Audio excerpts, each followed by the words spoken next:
Here is mixed flowers, guys. Look at that.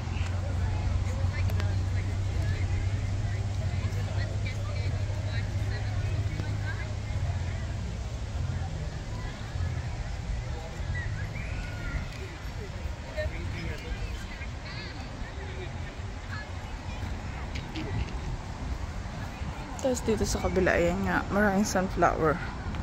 Malapit na yata siyang mag-ano. Nakatungo na siya, nahiya na siya. Ayan oh, kinakain na ata ng hindi pa. Ayan oh. Inaano nga ng mga ibon na. Ayan siya oh, nahihiya na siya. Hapon na kasi. Sobrang nahiya na din tong isa oh.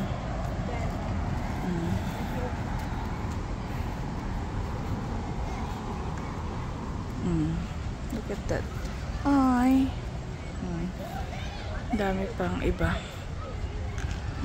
Look at that. May mga ano pa. Bisita doon.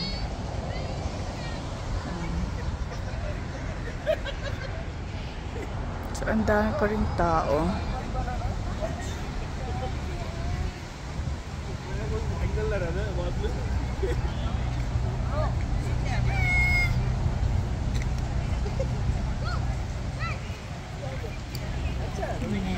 Ito normal lang to sa Pilipinas Amarillo. Pero pag nilok mo nga siya sa magagandang ano,